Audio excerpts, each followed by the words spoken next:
like the eternal city that is Rome, where the ecclesiastical splendor of the Renaissance completely enthralls the imagination.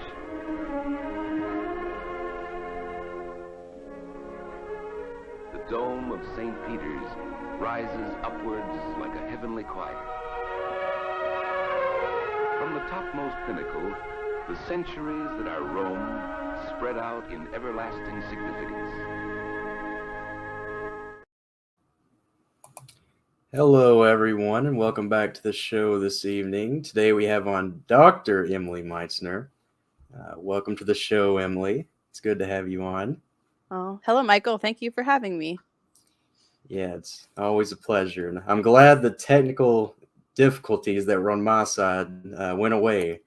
So I can good. see you perfectly now. So that'll make things a little easier. Just let me reset some things here. All right. So yeah, we'll take it away. All right. So I guess we never met in person yet, but I go to St. Martin of Tours, and that's currently where you're a choir director? Yes, that is correct. Is there another title as well, like a musical? I think when I applied for the position, they did list it as Director of Sacred Music. So yeah, that's what we're going to talk about today. The more... Yes, that's more of a specific title, I suppose. But yeah, so with the doctor in your name, does that mean you got a doctorate in sacred music?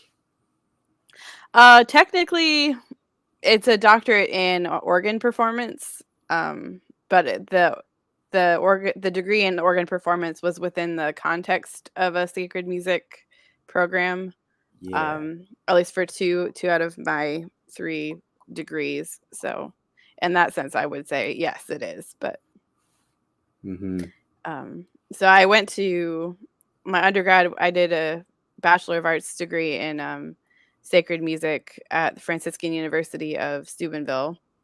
And then I went to Cleveland, Ohio for my master's degree in organ performance at the Cleveland Institute of Music.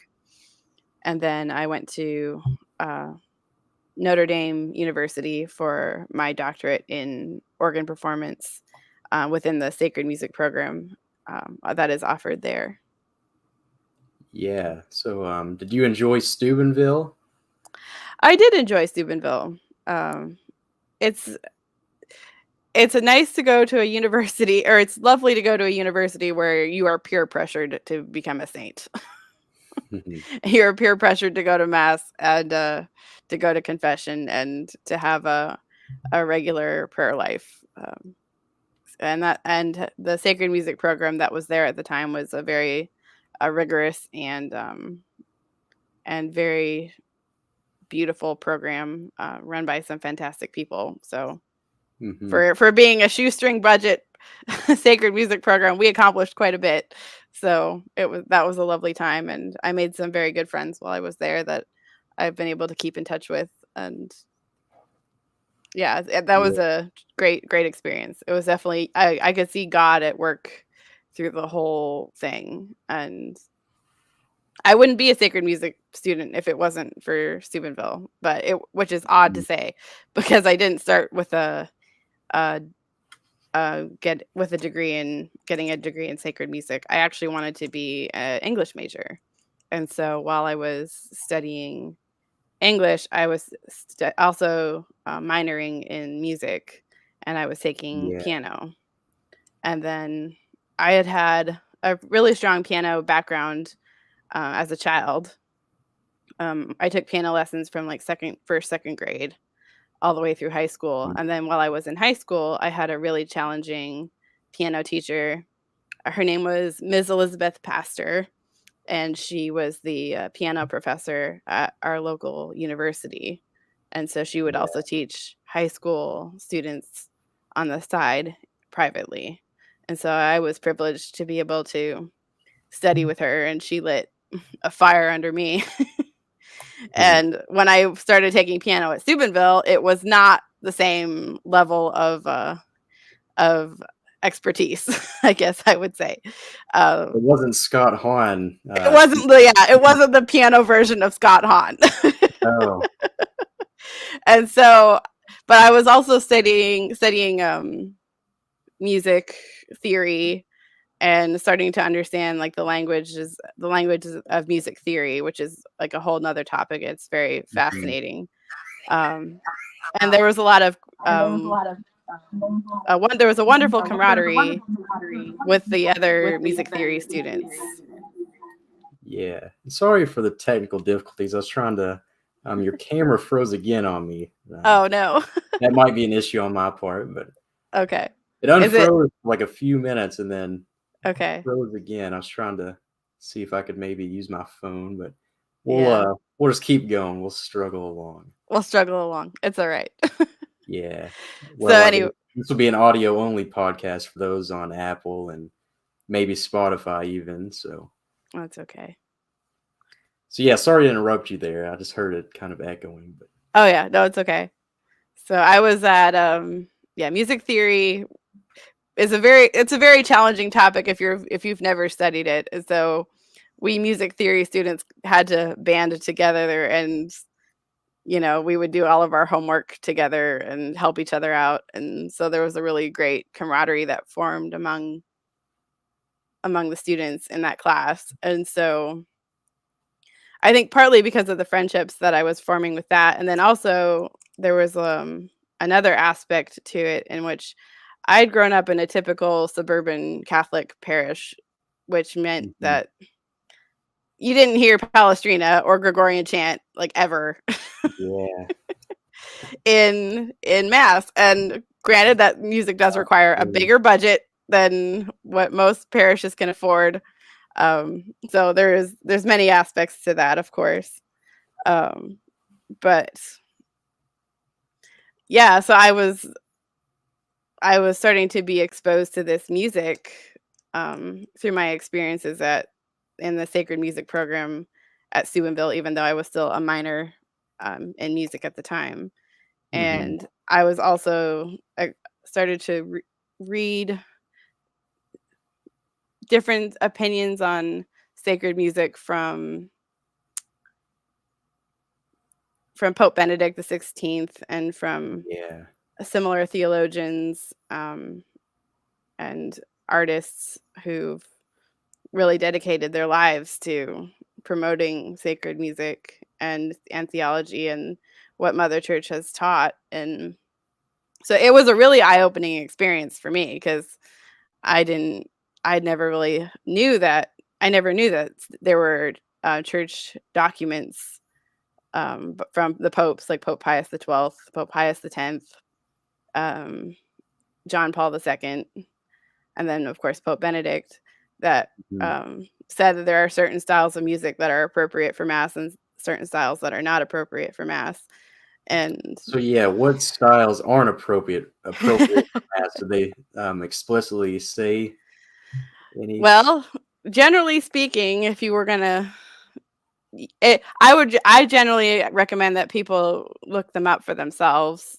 Mhm. You should look up Tra le Sollecitudini, which is a document by Pope Pius X, and then there was a Musica Sacra document by I think Pope Pius XII, and then there was a smaller one that came after that was similarly titled. But generally speaking, if you're going to um, like bullet point it, they Mm. would say Gregorian chant has had the pride of place, or Yeah. it's the most beautiful, it's the most important cultural treasure of the Roman Catholic liturgy. And that's And what Vatican II said, correct? Like that is Rome. also that is also what Vatican II said in its documents. Mhm. What's the name of the oh gosh. So what's the one? It's the famous one. Anyway, I'm blanking on Yeah, that. But it's on the anyway, tip of yes. my tongue as well. Uh, It's like the first it's one of the first ones that came out was on mm, Gregorian chant and sacred polyphony. And so what's sacred polyphony is a descendant of Gregorian chant, but if you're going to break it down, so sacred means that it's written for the liturgy. So either Vespers, Matins, the Divine Office, or the Mass. And then polyphony, if you're going to break that down, poly, of course, means many. And then phony means voices. So it's many voices. And it means that you have like one voice that's singing one line, and then there's other voices that will join in. You can have as many as like 8 to 10. There's some crazy pieces where they like do 40 voices.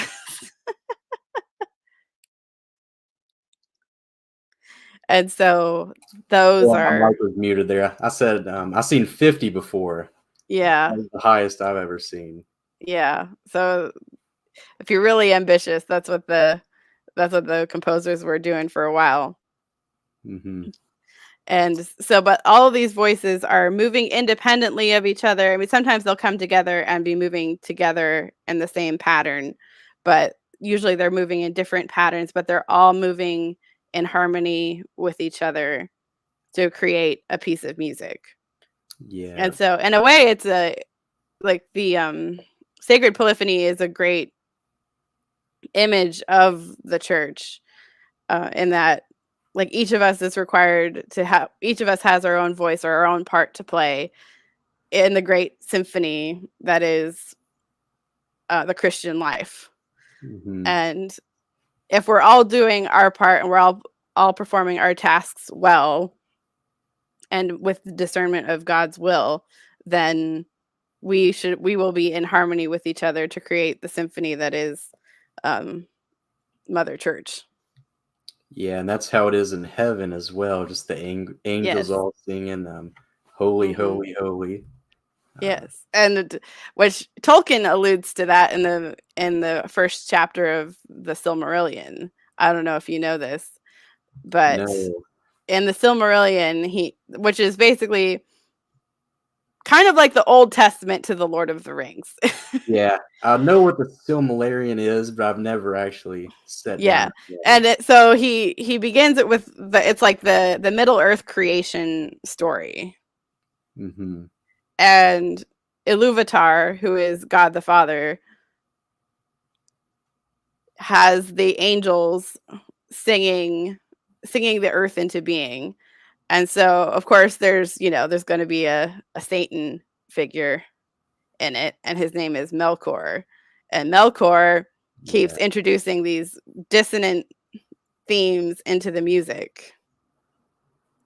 Mm-hmm. But then Ilúvatar takes that dissonance and resolves it and turns it into something even more beautiful and more glorious, because that's how God works.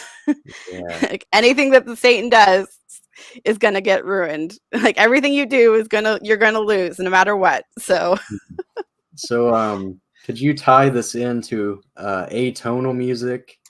that's another story. Do you have any thoughts on it? Are you a fan of any modern atonal composers, Schoenberg or? I don't know enough about Schoenberg to be able to speak to it very well. Mm-hmm. I would say it doesn't have a place in the liturgy. Definitely, I'll agree. Anything like that is not meant for the liturgy, I would say. Yeah. So I found the name of that document. Okay. Oh, thank you. Sacrosanctum Concilium. I knew there. Yeah, I'm glad you pronounced it because my Latin is terrible. Yeah. So Sacrosanctum Concilium, that should probably be the document that everybody starts with, and then move backwards. Mm-hmm. And I could provide a list if you want me to of like the most important documents for people to read, because I did have a really strong background in like Catholic moral teaching, and the doctrines of the faith.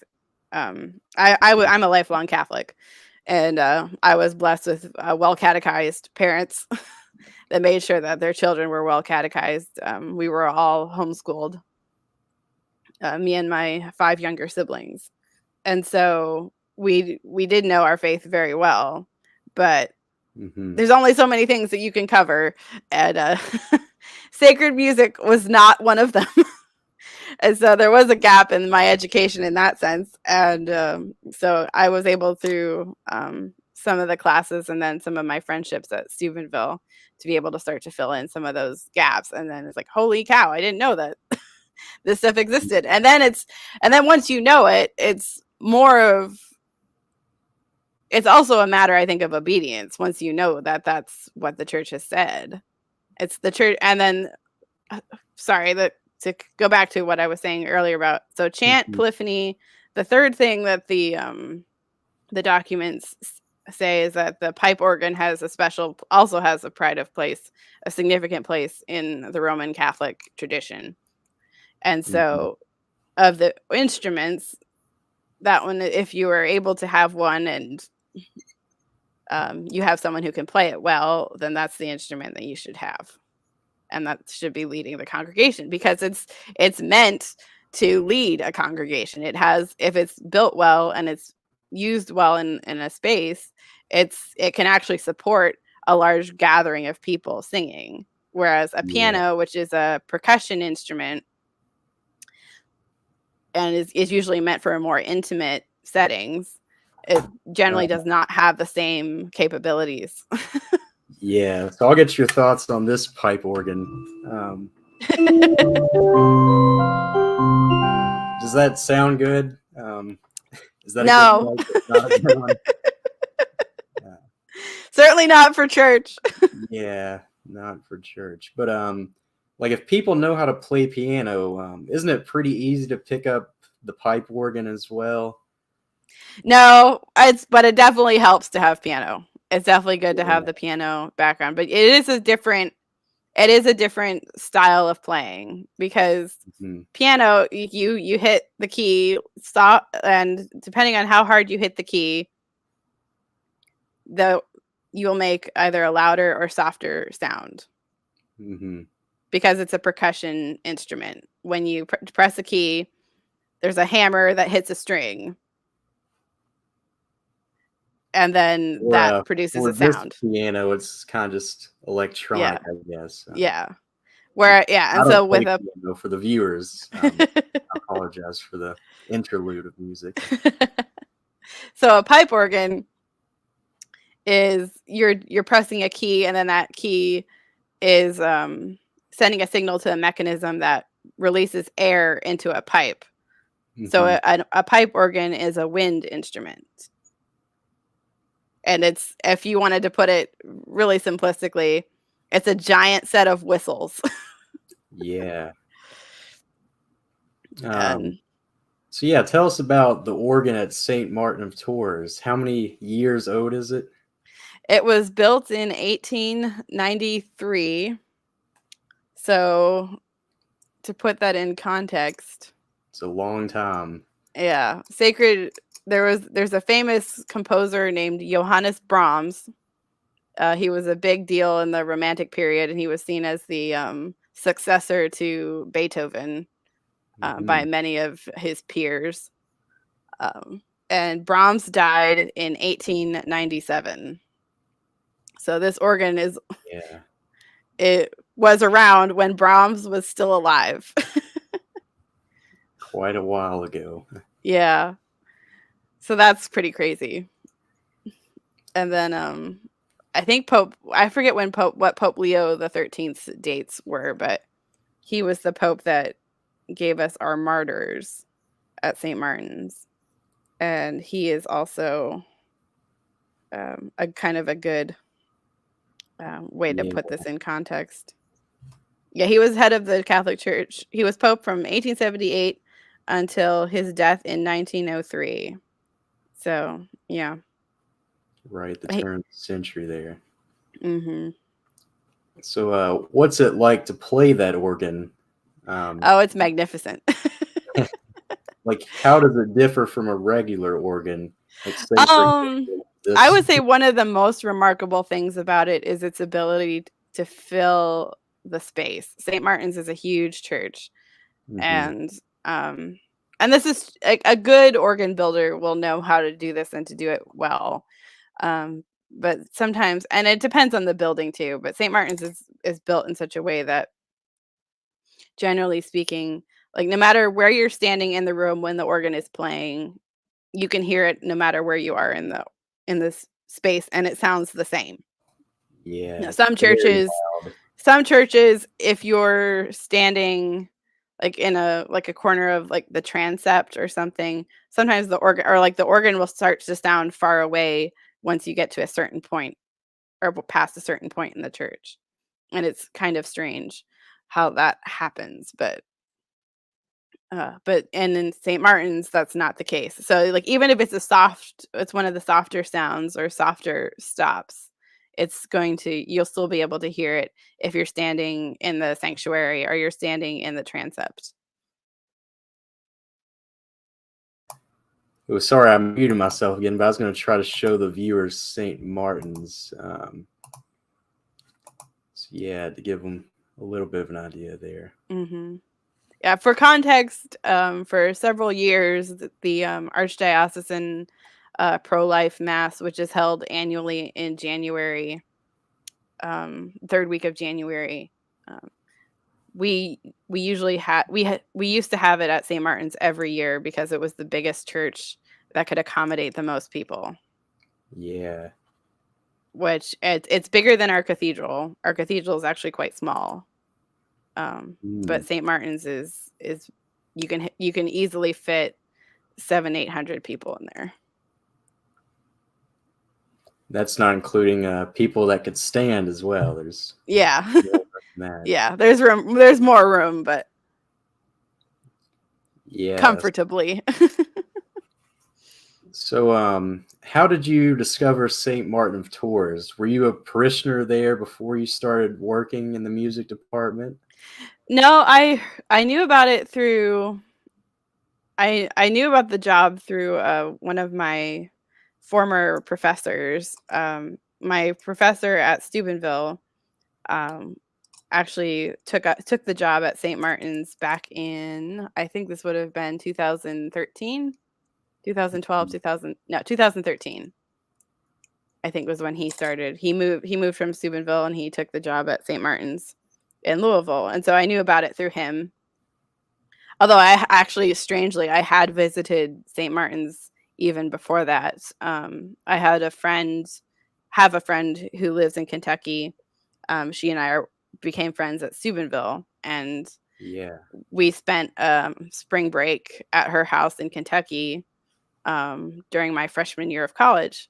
And so when we were driving to Kentucky, her dad wanted to show us some of the churches in Louisville. And so we stopped at St. Martin's.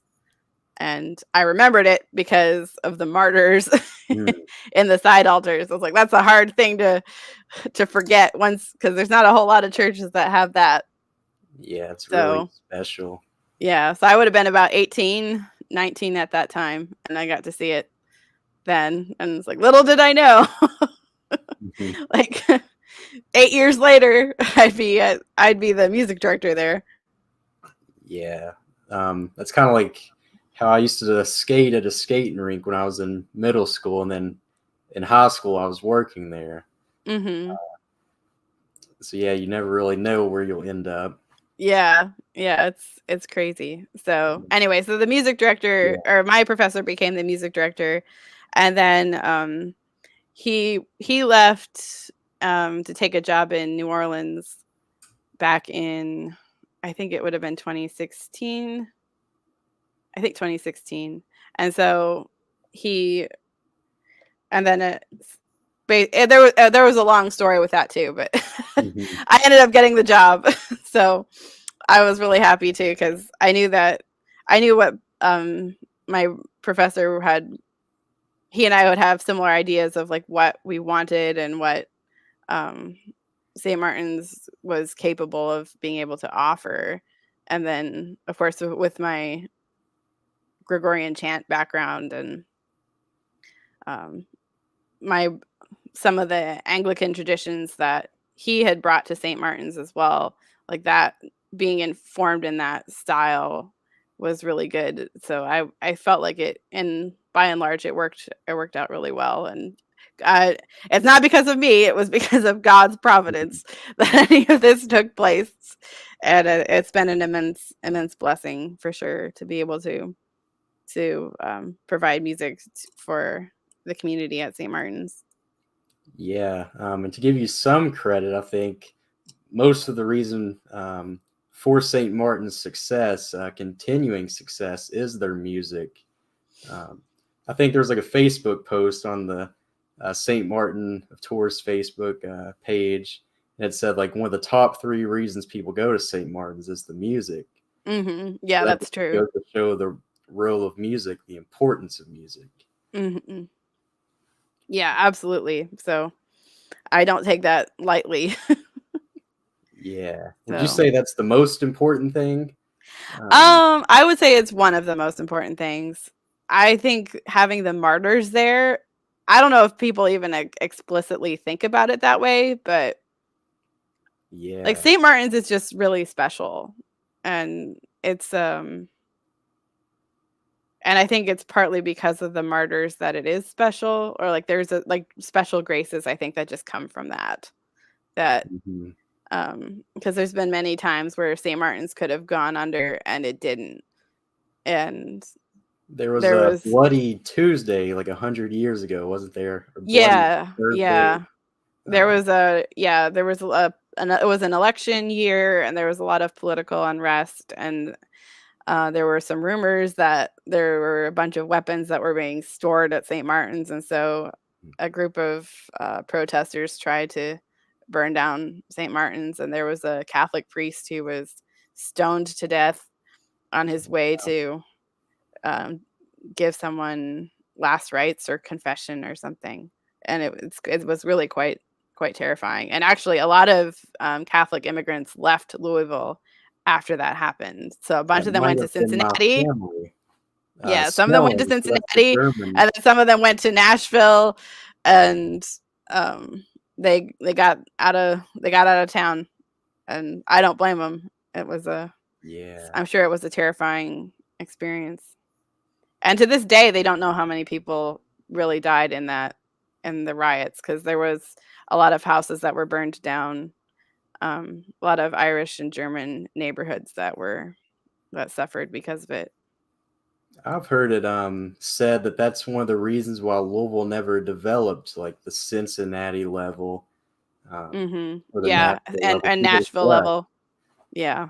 They just Although I'm okay with Louisville not being Nashville in some respects.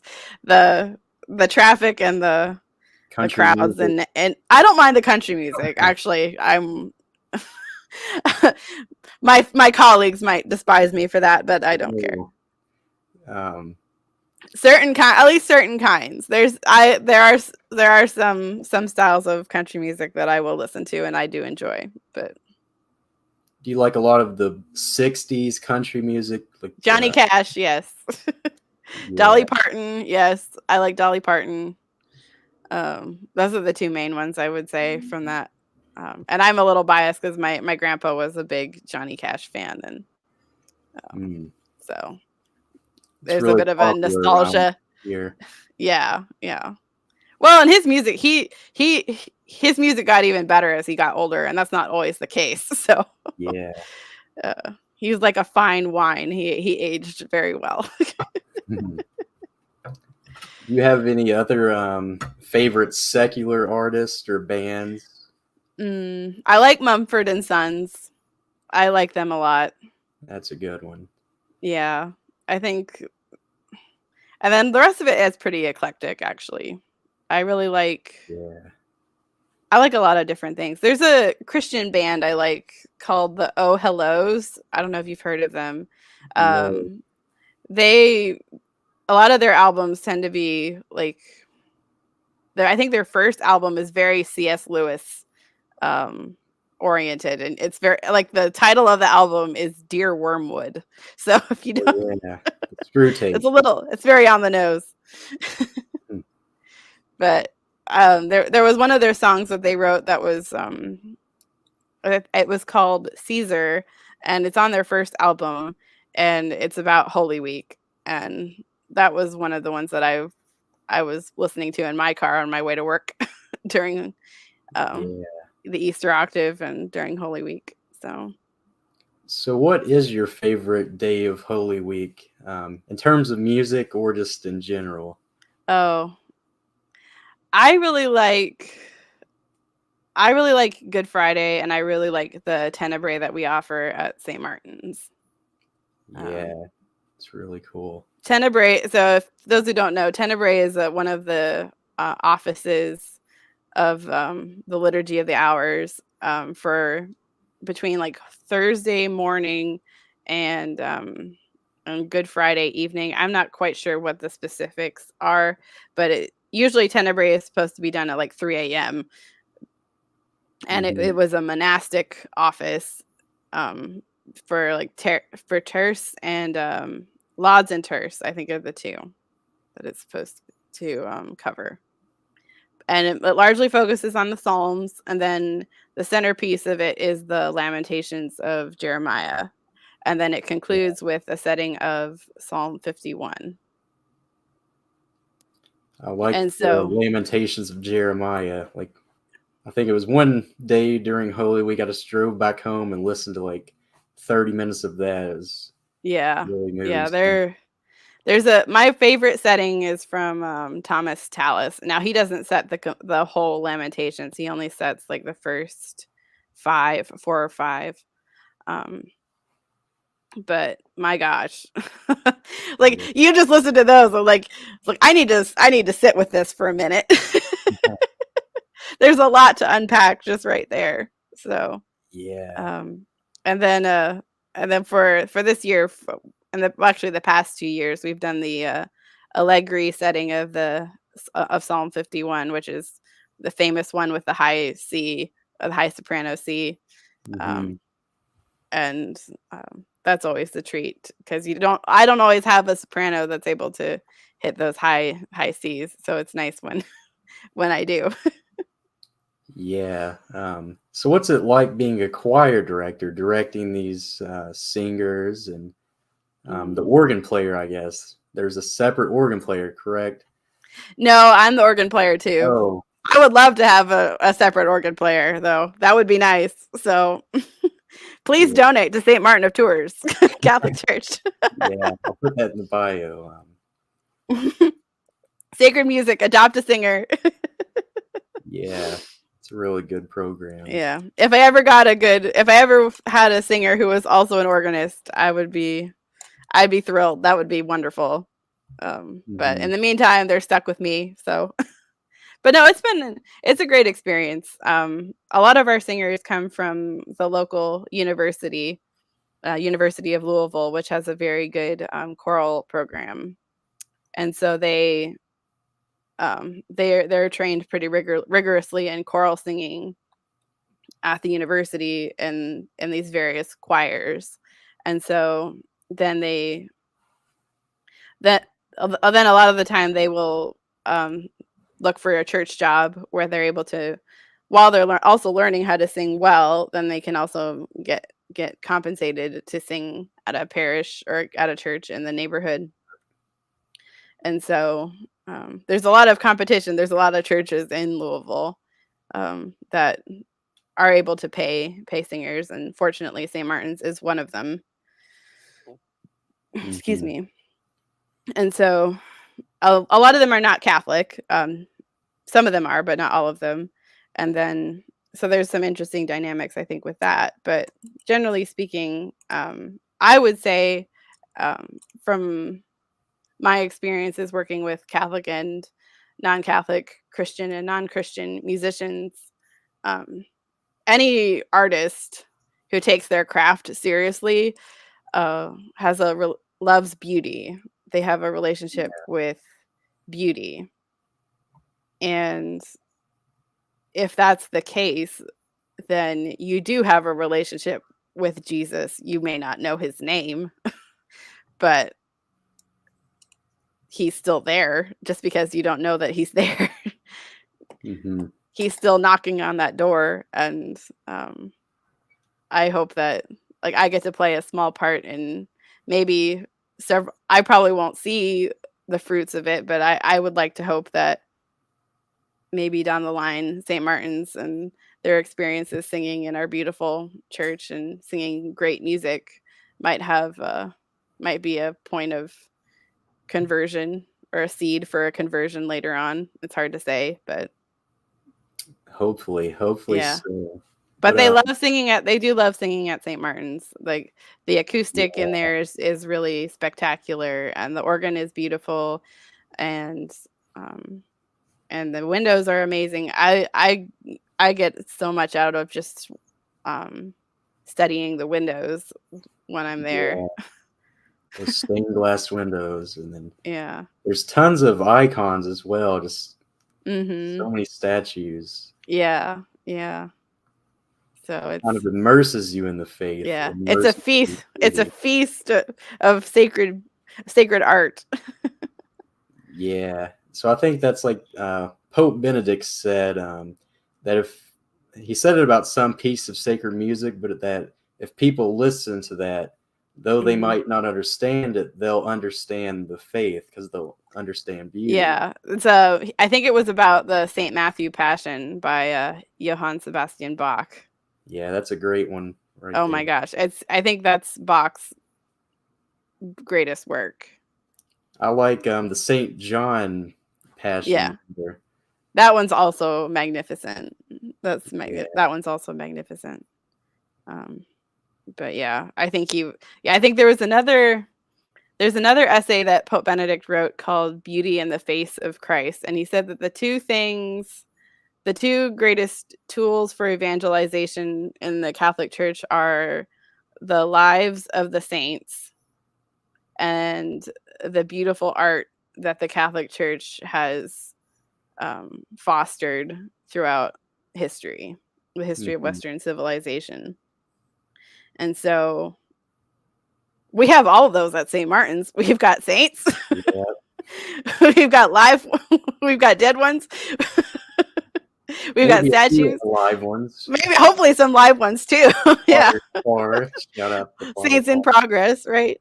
And then we have the beautiful the stained glass and the music and the statues and the beautiful liturgy. Everybody at St. Martin's does such a good job trying to make our liturgy look beautiful too. So we're really blessed. So yeah, and you can tell by like all the families and young children that attend St. Martin's as well that it's alive. Because you'll go to some other churches, they don't have beauty, and they have almost a dead congregation, like people who live nearby. But I go to St. Martin's. So St. Louisville is 50 minutes down the road, but I still try to make it like every other week or so, just because it's kind of an experience. Yeah. So like during Holy Week, I was going every day. Yeah, I feel that because when I was in Steubenville, I would go to at least I didn't do it every year, but there was one. I think it was my senior year of college. A group of us would make pilgrimages to a church in downtown Pittsburgh called St. Boniface, and they celebrated the extraordinary form of the Roman Rite every Sunday at St. Boniface, and they had. So we wanted to experience the Triduum in the extraordinary form. And so and Pittsburgh is about a 45-minute drive from Steubenville. So it's a drive. It's to get there. It's not terrible, but when you're a student, your time is precious. And so it was definitely a sacrifice in that sense, but it was absolutely so it was so edifying and so rewarding, and like the climax of it was the Easter Vigil, and I will never forget that experience. I think for the rest of my life, Easter Vigil and the extraordinary form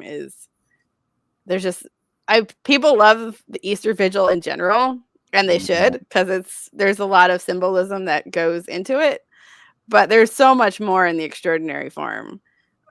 There's like a whole, like the blessing of a holy water font isn't like at the halfway point. It's more towards the beginning.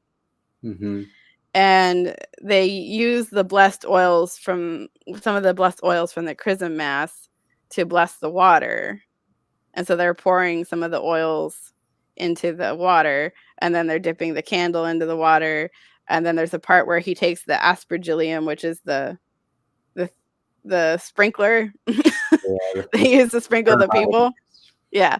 And he casts the water to the four corners of the church to symbolize casting the water to the four corners of the earth.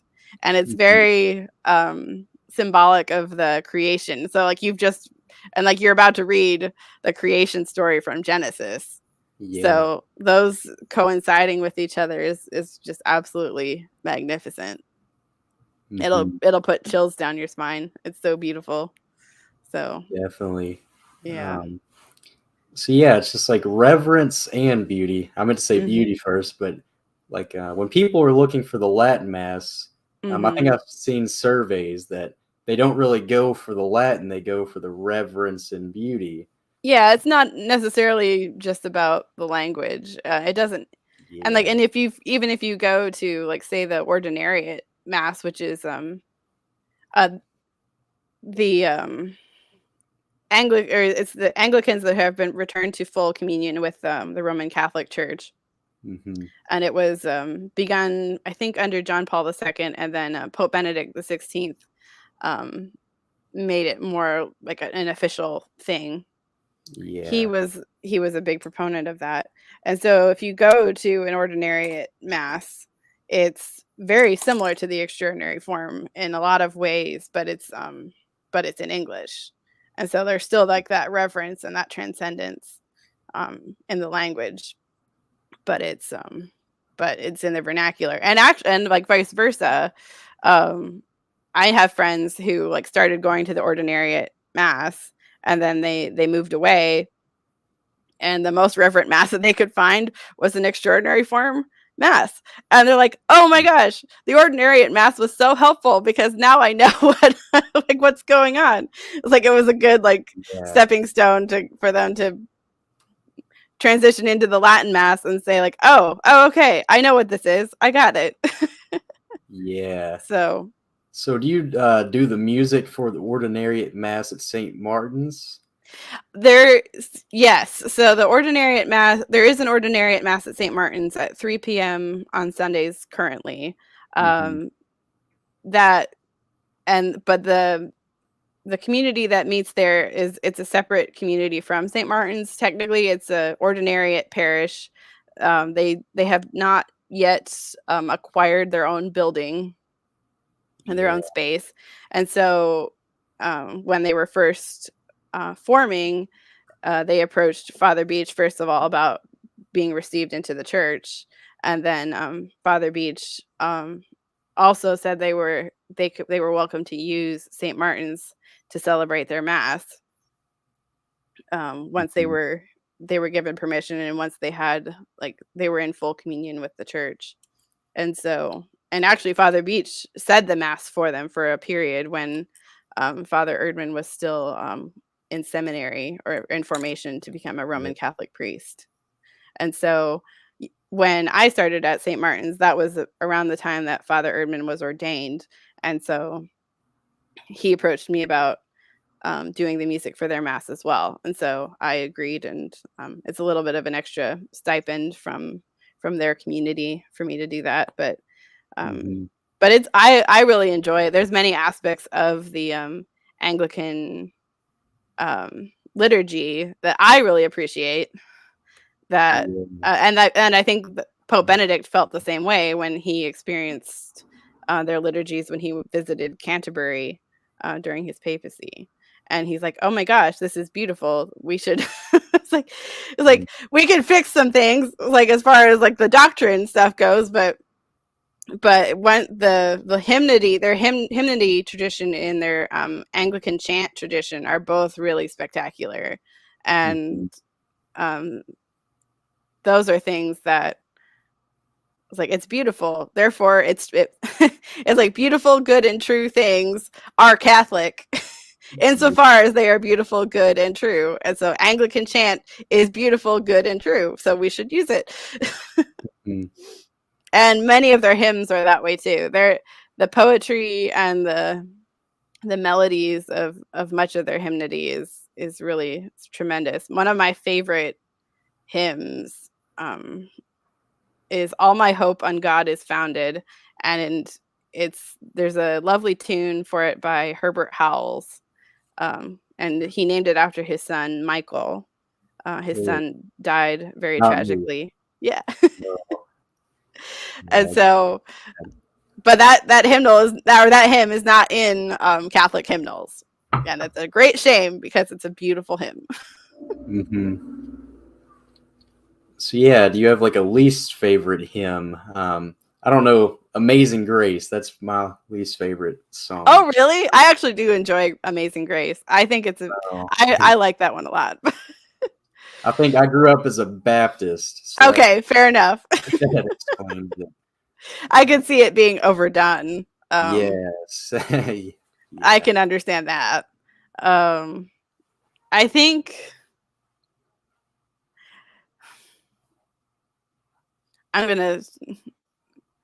would have to say I'm not a huge fan of On Eagle's Wings. The words are beautiful. The melody is not so beautiful. Um, and then there's a few of them from the 70s and the 60s that I would be perfectly happy for history to forget. Yep. Full amount of But unfortunately, it's old habits die hard, and mm-hmm. it's a bit of a challenge in that regard. But anyway, yeah. Yeah. So like who is so say someone wants to start listening to sacred music on their own. Using myself for example, I was showing you before the show just like all the records I found. So I actually found these at a thrift store. So like whoever donated all these records was definitely Catholic to even have these. Oh my goodness, yeah. Yeah, that's those are all great finds. Yeah. So that was really my introduction, I guess. And then there was a new app that came out, Apple Classical. Have you heard of that? No. Oh, so you'd probably enjoy that. Apple Music, they just like released an entirely different app which only has classical music on it. Okay. So that's pretty much how I was using Apple Music anyway. I was only listening to classical music. But yeah, like the cool thing about this app is they have all these custom playlists, the different genres, the different eras. So they have like an entire section dedicated to medieval music or like Okay. Renaissance music. So yeah, I just kind of like was going through there listening to different things. Saint Hildegard of Bingen. Yeah. Bingen, I pronounced it wrong. Yeah, Bingen. Yeah. So Yeah, she's a really good saint and composer. Mm-hmm. I think William Byrd was the other one I liked.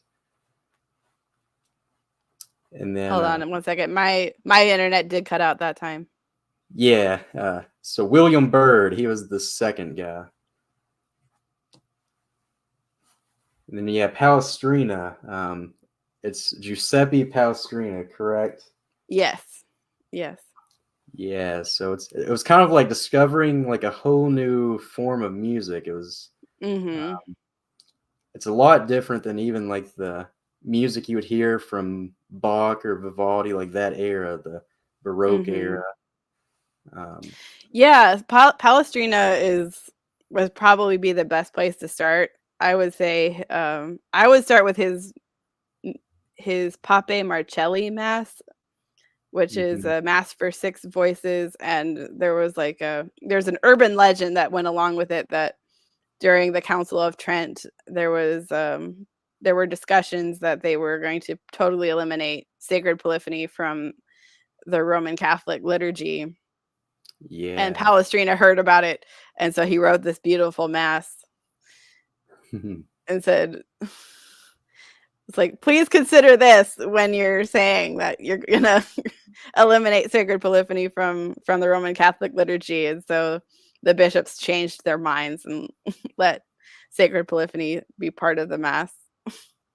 Yeah. And I I challenge you to get past the Kyrie. You're just going to want to keep listening to the Kyrie on repeat. Yeah, I love the Kyries always, like of any mass. Mm-hmm. Yeah, so I would start with Palestrina. And then Thomas Louis de Victoria is also a really great person to start with. His Requiem for Six Voices is really stunning. That's also one of like the most beautiful pieces of music you will ever listen to. Yeah, and you're a really good person to listen to when it comes to music, so I'll definitely check that Oh, I out. try to be. And then for more contemporary things, I would say, although it's not meant for the liturgy, but Bach's St. Matthew Passion is definitely worth a listen. It's one of the most profoundly beautiful pieces of music you'll ever listen to. And then if you can find like the translations of the scores, which usually there's a translation you can follow online. And then the recording you want to listen to is by the Netherlands Bach Society. They make all of Bach's music available for free with video and audio on allofbach.com. Allofbach.com.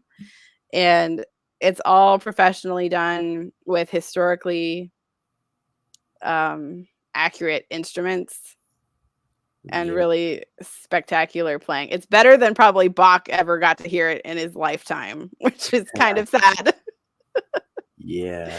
But it's anything Bach, they generally do a pretty great job at putting it together there. So, and then for more contemporary things, that's probably like a good place to start, though. I'd start with those and branch out from there.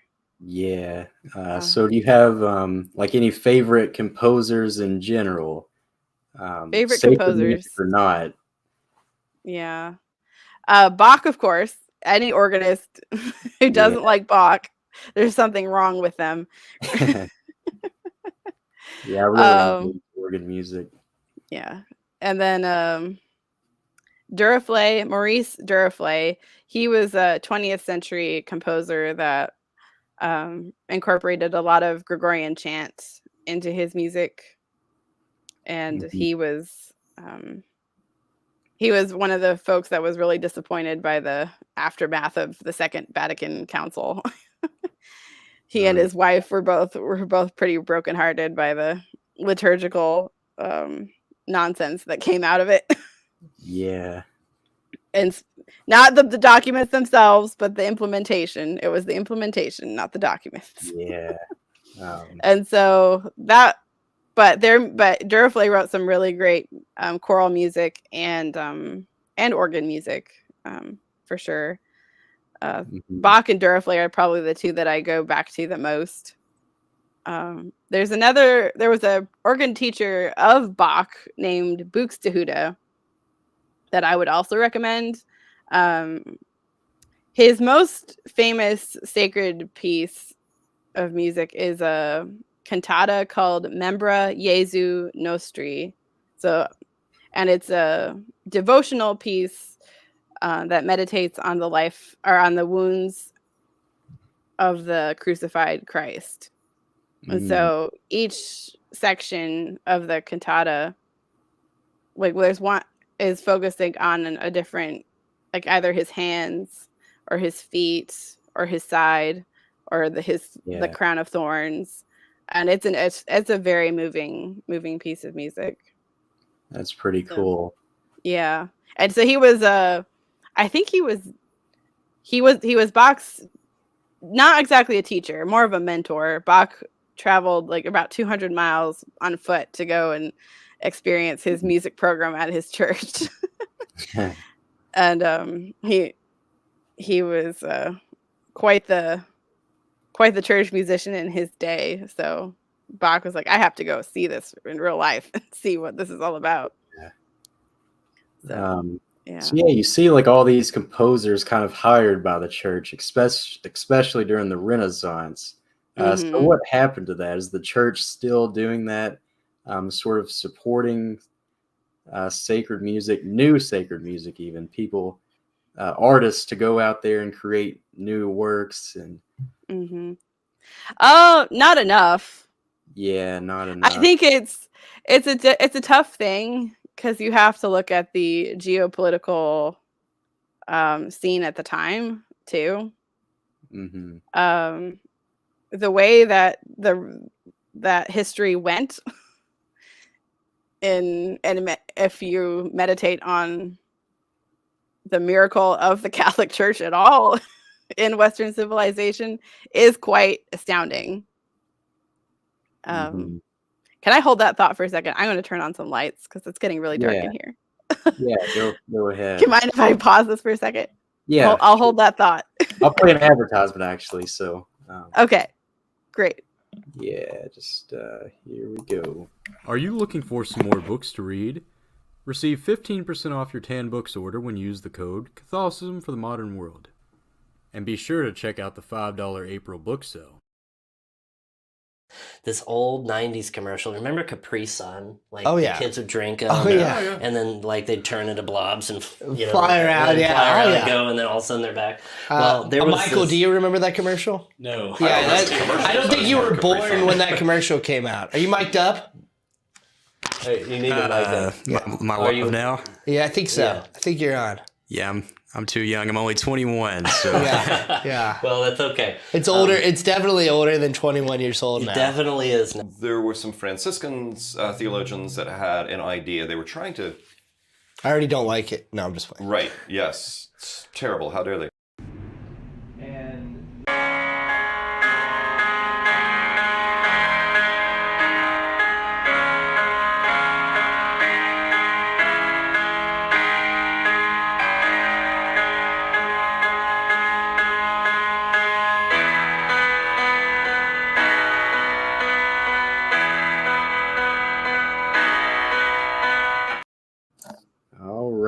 All good. Did you like the Chopin break there? I do like. It's one of the things I don't get to play anymore is Chopin. Ooh, why not? Just in church? Well, yeah. I don't have a piano in my apartment, so I don't get to practice Chopin. And someday I'll be able to work up to playing Chopin again. But in the meantime. Well, you can always get one of these. That's the thing. What it's called. And that's the thing, though. I see the big, nice electronic keyboards at Costco. Oh wow! And you see how much they cost, and I'd rather get a real piano for that amount of money than paying for the fake one. Because it's never going to be the same. It's never going to be the same as a real piano. Yeah. Also, I don't think my neighbors would like it if I had a piano in here. I'd get kicked out of the building. Yeah, I guess my neighbors don't mind it. The people who live below me, they haven't complained yet, at least. Yeah. You have a volume button, and I'm sure you could put in a phone jack, a headphone set, probably. Yeah, I could do that. I don't do it that often, but yeah. So I guess the last thought I had was, are you a big fan of Mozart, Wolfgang Amadeus Mozart? I like some of his things. He's there's a big debate about the Mozart and Haydn masses and whether or not they are considered appropriate for the liturgy. And I don't know the answer to this day. Yeah, they just they get a little too much with their vocals, don't they? Is that the reason? I don't know. I think sometimes yes. I don't see it as much with Haydn as I do with Mozart. Mozart can get that way. Not all of them are like that. Mozart can get that way. Haydn was actually a pretty devout Catholic. And like when he would compose, he would get stuck, and he'd be having trouble, and so he'd go pray a rosary to help him try to resolve whatever musical dilemma he was a writer's block he was experiencing. Yeah, that's So, pretty cool. yeah. Mozart So, was also a Catholic, I guess, but a Freemason. yes. So it kind of. Well, the Archbishop of Salzburg was also a Freemason Oh wow. at that time. So there was, I am not an expert in Freemasonry and its relationship with the church during Mozart's day, Mm-hmm.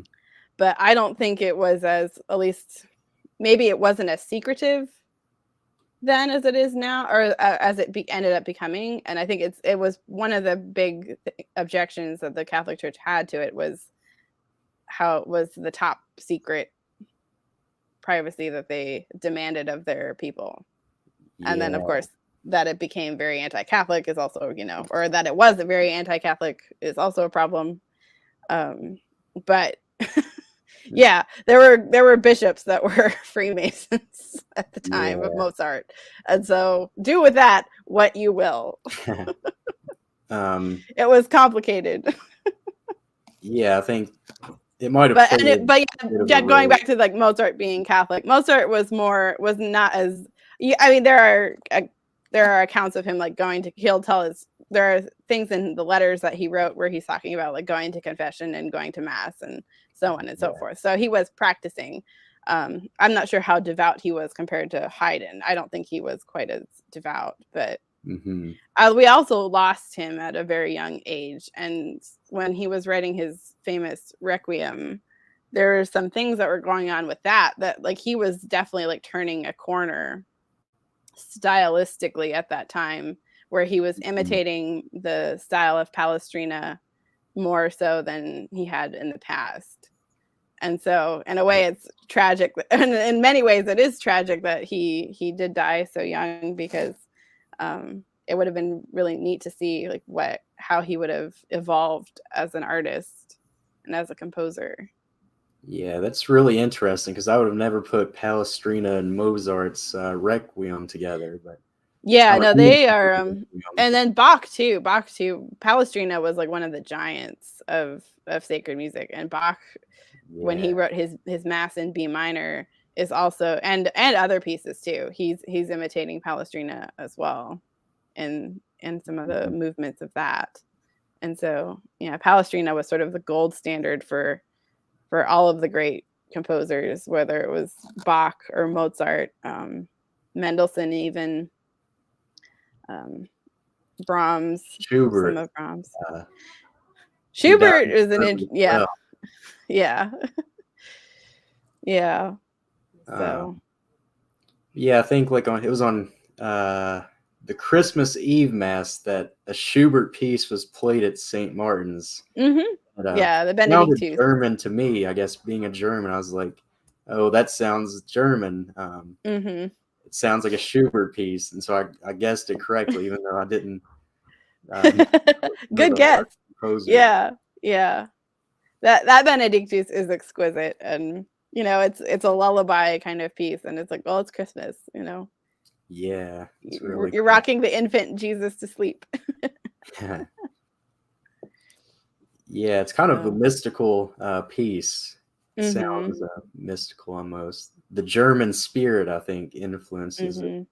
Yeah. Balance and. Well, there's a lot of great German hymns too that I've been discovering recently, and that's been good fun to get to learn more about them. So, and like St. Martin's was founded as a German parish originally, so it was meant to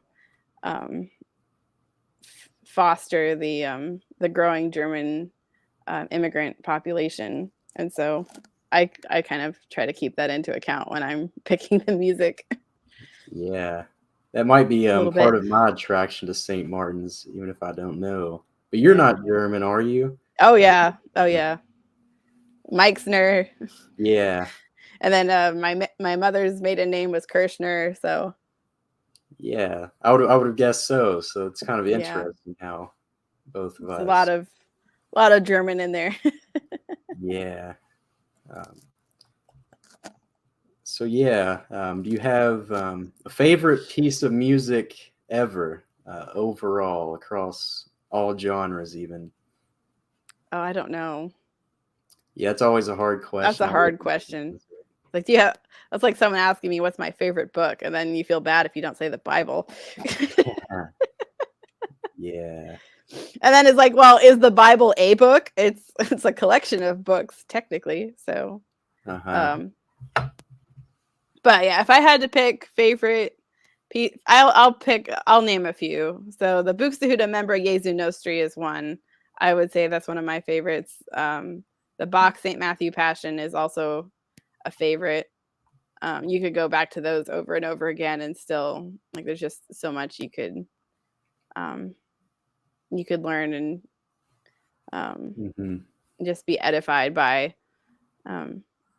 The Palestrina Misa Pape Marcelli is also magnificent. I love that. There's a Herbert Howells Te Deum that's also really magnificent, and that one has a special place in my heart. I learned it in choir during a difficult part of my life, and Herbert Howells was technically, or considered himself, an agnostic, but he was. It's hard to believe that he was an agnostic and he wrote this piece, because the way that he conveys the text in the music, it's I think he was praying it when he wrote it. I think it's hard to say that it would be hard to say that he wasn't. And so maybe in a way that was him trying to, he's wrestling with God as he's writing this piece. But that, if you don't know the Te Deum, the ending of it is something. Oh Lord, in thee have I trusted, let me never be confounded. That's the ending. And he'd gone through some pretty, the 20th century was hard on a lot of people in general. And he lost his son at a young age, and that was, I'm sure, a very traumatic thing for anybody to go through. And so I think maybe that's what he was praying when he was writing it. I was like, oh God, in thee have I trusted, let me never be confounded. And so I guess to tie things back around to the beginning, what would your recommendation be to, say a priest hears this and he currently has a bad music program at his parish, and you can give your advice to the church in general, like how should sacred music be revived? What are the steps or solutions, like especially on a parish level, parish by parish? I think there's three things I would say that they would start with. First of all, having a music director that is trained in Gregorian chant is probably the biggest thing. So, and it wouldn't necessarily have to be in Latin at the beginning, or being trained in the Latin at the beginning, although that's definitely part of it. Eventually, that would be part of the goal. Sacro Sanctum Concilium, the Vatican II document, says that the congregation should be able to sing at least like the mass parts in Latin. Yeah. And then the antiphons should be sung by a cantor in the same way that some of the readings are spoken by a lector. And so Gregorian chant training in Gregorian chant would be one of the most important things, because you don't need a big budget to do that. You can send somebody to study it somewhere, and then there's plenty of resources for them to continue learning on their own. And Gregorian chant doesn't require a big budget. You literally just need like one or two people, 2 or 3 dedicated people. You can have one person singing it especially with the antiphons. And so there's definitely that's definitely something that's achievable for parishes that might not have a whole lot of money to establish a sacred music program just yet. The second thing would be, once you have someone who's proficient in Gregorian chant, that they would start teaching it to the children of the parish. I think that's also a big a big step in And there's a in the program right at St. direction. Martin's teaching the children. Yes. So we That's have a pretty small small schola that is learning how to sing Gregorian chant and how to cool. sing hymnody. We're starting to work on canons and rounds. So there's a lot going on there, but Gregorian chant is the principal focus, and good vocal training, trying to teach them how to exercise their voice and learning how to sing high and low, and Yeah. the Latin, learning how to pronounce the Latin. There's a little bit of a learning curve there, but we've all been there. I'm still there. Yeah. So that would be my second thing. And then the third thing would be, since most parishes rely a lot on hymns for their music, Mhm. I would generally try to encourage people to make sure that the hymns that are selected are in line with church teaching. Yeah, firstly, so that's a big Yes, thing. that's probably the bottom line. And then the second most important thing would be making sure that they properly convey the solemnity of worship.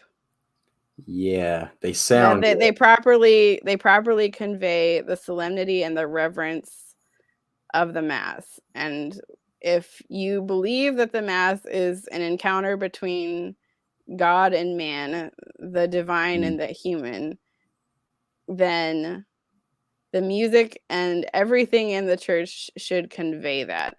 It shouldn't be silly or cute or mm. facile. It shouldn't be anything that's um this might sound a little silly, but Oh, go ahead.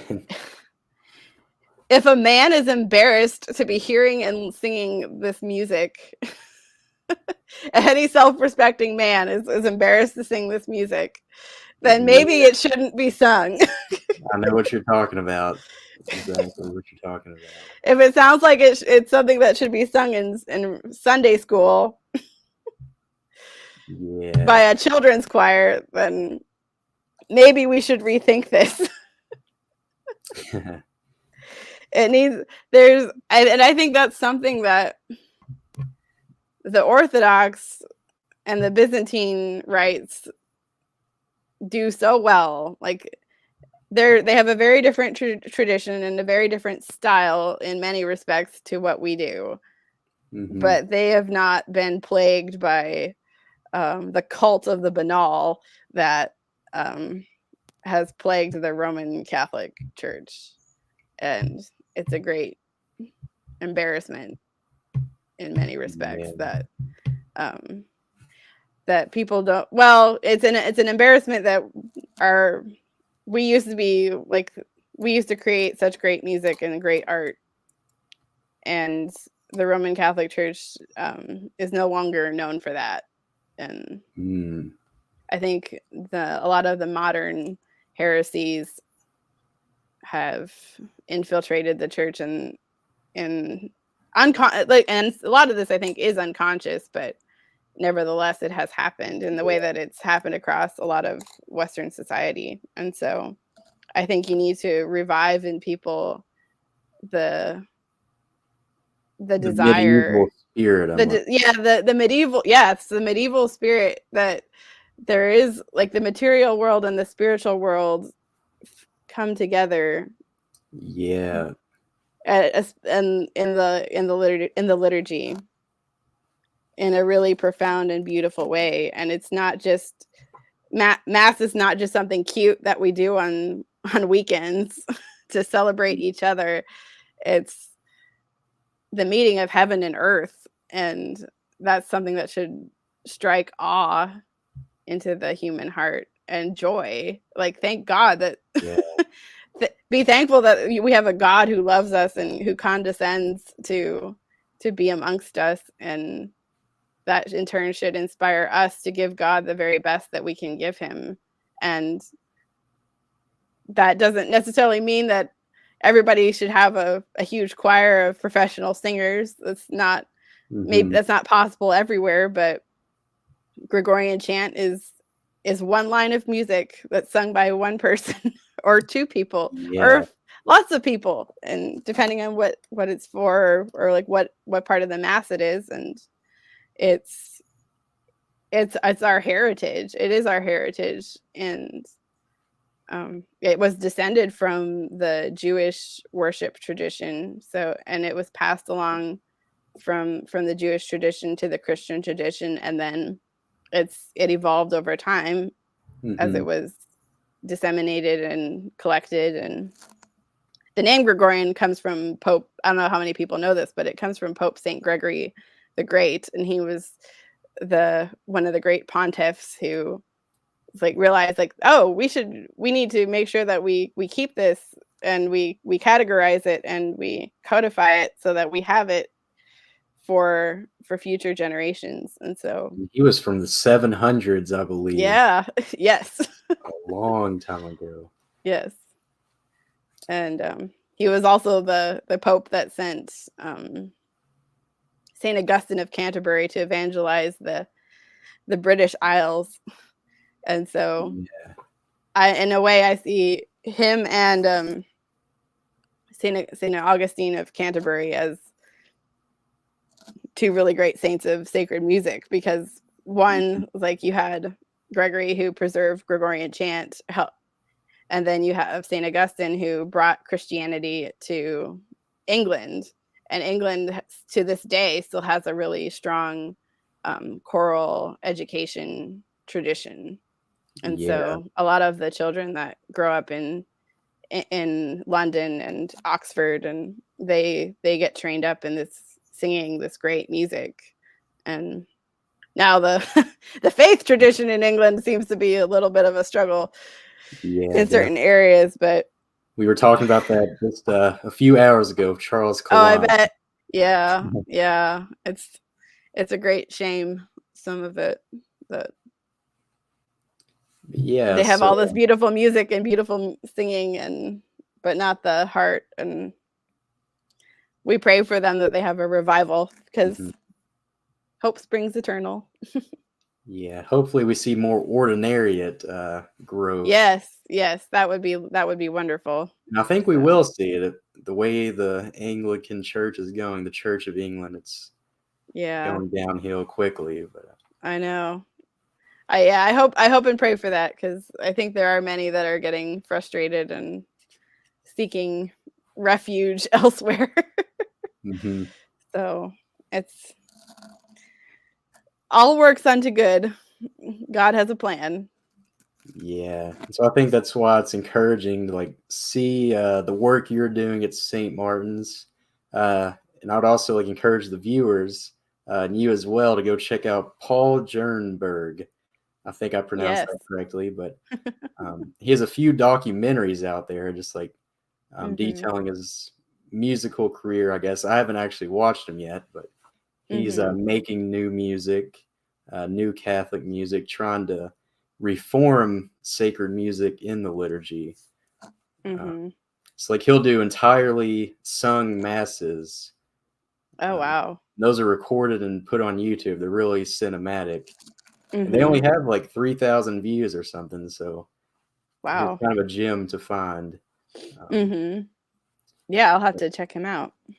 So I would actually like to organize a round table with him. You would be invited, and maybe some other people if I can find lots of people who are making a difference in the sacred music realm, benefiting the church in that area. But I guess I would be delighted. That would be a lot of fun. Yeah, I think just talks like these are going to be helpful for many people. It'll put awareness out there. Yeah, I hope so, because most people, it's for me, it was just a matter of ignorance that I didn't know. And I think, it wasn't like I came with, I came like a lamb. I was a bit of a goat about it at the beginning. Nobody likes being told that they're wrong. Yeah. and there was definitely some conversion that needed to happen in certain respects, but at the end of the day, you do realize it's, in a way, it's the difference between a McDonald's and Mhm. a Thanksgiving dinner. It's like, which one's better? This like Yeah. this art and this music is so will continuously feed you. Like there's just a lot more nourishment there, and unfortunately a lot of the art and music that gets produced nowadays is just the equivalent of empty calories, if not poison. So I think like just in my own life, like when I started listening to classical music in college a few years ago, it really like developed my entire personality. Like I started to write fiction novels and stuff like that. So like Oh, in a way, it absolutely, made me yeah. more creative. It kind of expanded my emotions. Like I was able to experience new emotions in a way. Yeah, there's a lot of great things with classical music for that. Like Mhm. as a kids, my mom would put on CDs of classical music, and like those became like the soundtracks for when we would play make believe games in our basement. Yeah. So there's definitely a lot of inspiration that can be gleaned from the classical music, whether you're a kid or an adult. hmm And So. it's always in movies as well, like Disney movies. They'll have the classical music, and then like just some of these epic movies, like just Batman comes to mind. Hans Zimmer, it's Yeah, Hans Zimmer is a classical. great composer. I like Thomas Newman a lot too. He's like Cinderella Man. Um, what's a few other ones that he's done? Oh my gosh. Finding Nemo. He did Finding Nemo. Oh yeah, Wally. Thomas Newman. I don't know what Thomas Newman does. I wish I could look at his scores because he has a way with stringed instruments that I particularly enjoy. James Newton Howard is also great. I really liked his stuff for a long time. So yeah, do you But yeah, movie soundtracks. There's a lot there too. definitely. Do you compose your own music? A little bit, You yeah. focus on that a lot. Not a lot. I usually, when I compose things, it's usually because I need something for a particular occasion, and there's depending on what musical forces I'm working with, whether they're like I might have a smaller group of singers that day, or depending on their range. Sometimes there's some pieces that specifically like there's a composer by the name of Anton Bruckner, Oh yeah, one and of he my has favorites. he wrote a piece called Locus Iste, and it's for like the dedication of a church, but you have to have a bass that has a lot of really low notes in order to perform it. Yeah, And so I don't always have that, and so I took that text and I composed a setting of it that is more conducive to a baritone range. that's pretty cool. So I'll do things like that, and that seems to work okay. Yeah, I think I would be really good at composing music if I knew how to play piano. So I need to learn. Yeah, it's never too late to start learning. I would Yeah. encourage anybody to do it because it's a like even if you start later in life, like it's a lifelong thing that you can enjoy, and hmm even if it's just for you, like that's okay. Like my Yeah. sister likes to paint, and she doesn't do it to sell it. She just does it because she enjoys it, and it's not like she's gonna be the world's greatest painter, but it's edifying and for her, and that's good. Yeah. Yeah. So I always kind of planned to learn when I was really old, like 70 years old, stuck in a wheelchair, maybe even. That's what I was kind of planning on learning. But I don't know if I'd wait that long, but yeah, I should probably hurry up just in case. yeah, just because there is like motor skills, motor memory stuff. Oh, I had a friend who he never worked with his hands like in that kind of learning that kind of dexterity. He never had to do that as a kid. and and part of it was maybe just him, like it was just a difficult thing for him, but he always struggled with piano, and fortunately he was a vocalist, so it wasn't the end of the world that he couldn't play piano, but he really struggled you were supposed to pass a piano proficiency test, and it was a struggle. So yeah, even just working with that a little bit, and the younger you start, the better. So how many instruments do you play total? 3. Piano. I used to play guitar, and then organ. Yeah, those are all good. I took classical guitar for a while, but then I had to choose between guitar and organ, or guitar and piano. So I picked piano. Yeah, you can really do more with the piano, I think. It's kind of... Although guitars are more portable, so sometimes I regret that. But my brother Michael is pretty good at the guitar, so I'll let him do that. Yeah, sitting around a campfire, you can't bring a piano. No. Bring a guitar. Yeah, I think I have 2 more questions here. So, would you define yourself as a creative person? I think so. Yeah, I would say so. I would guess so as well. Yeah. I think you have to be, in a way, to enjoy music as much as you do, and as much as I do, even. Yeah, I would think so. I would consider myself a creator and a curator. So like preserving,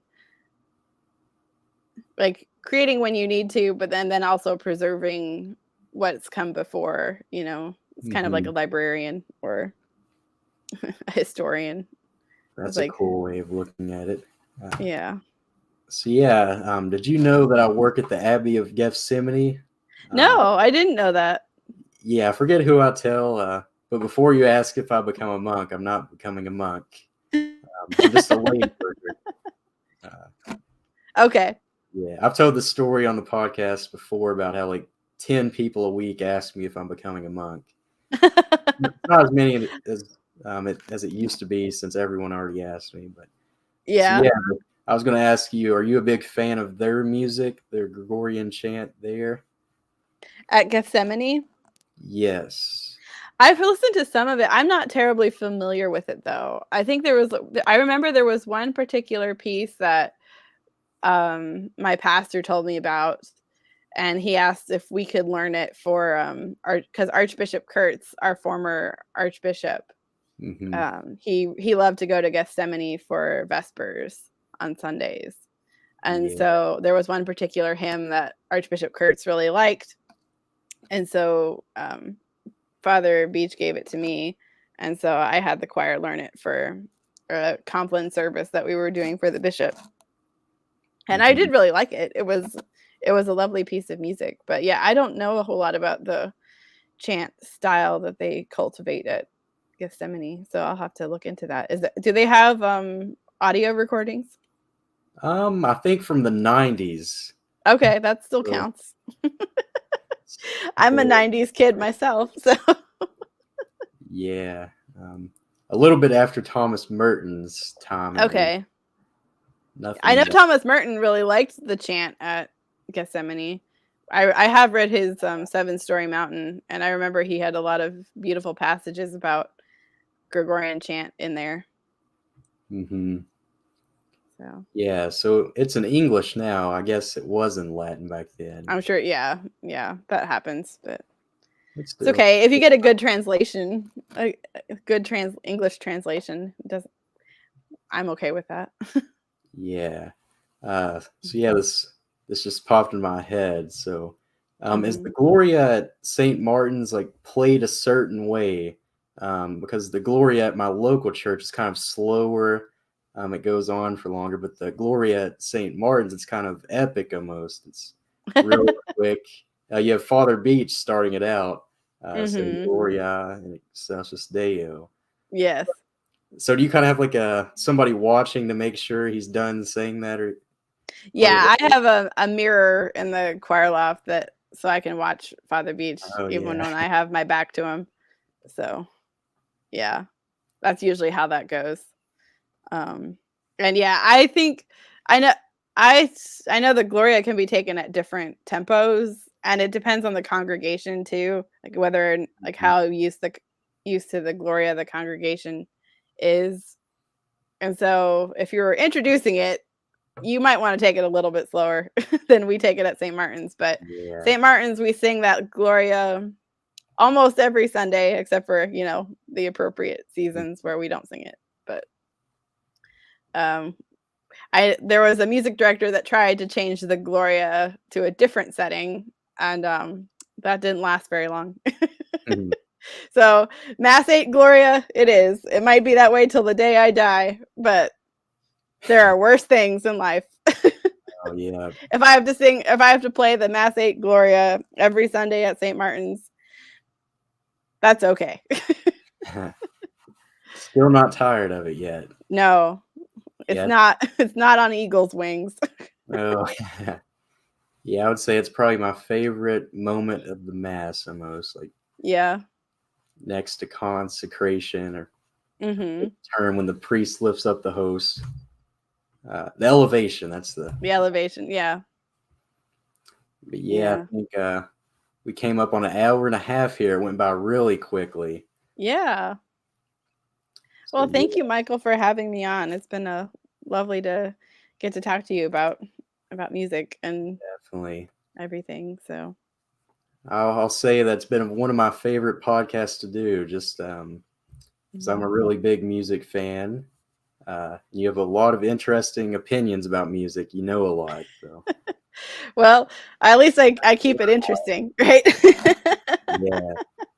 It's been a really great podcast. Well, I'm always glad when people are interested because it is a lovely, and I'm really blessed to be able to do it. And it's not everybody knows very much about it. So it's nice when people go out of their way to look into it and have questions. So yeah. So hopefully people will go listen to the recommendations and experience absolutely. I hope so. themselves.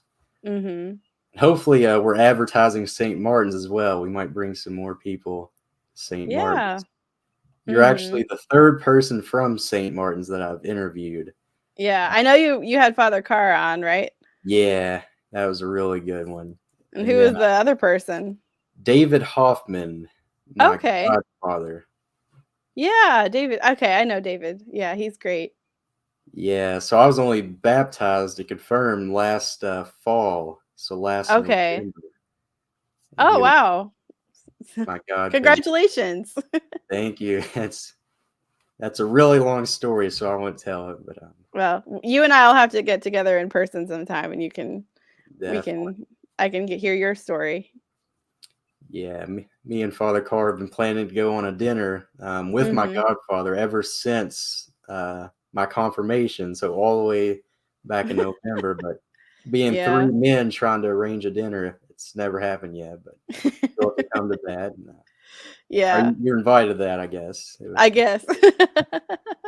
I still haven't met Father Beach yet, but I need to have him on the podcast next. Oh yeah, I'm sure he'd be interested. So yeah, he'd probably have a lot of interesting stories for you with his canon lawyer background. So he's a tremendous storyteller. So tremendous in all aspects. Yes. Singing. He has a tremendous singing voice and yeah, always has great homilies. But... He does. So, yeah. We'll roll the outro, but thanks for coming on, Emily, once again. And thank everyone for watching this. And thank everyone that'll be watching in the future. So yes. Thank you. Have a good night. God bless.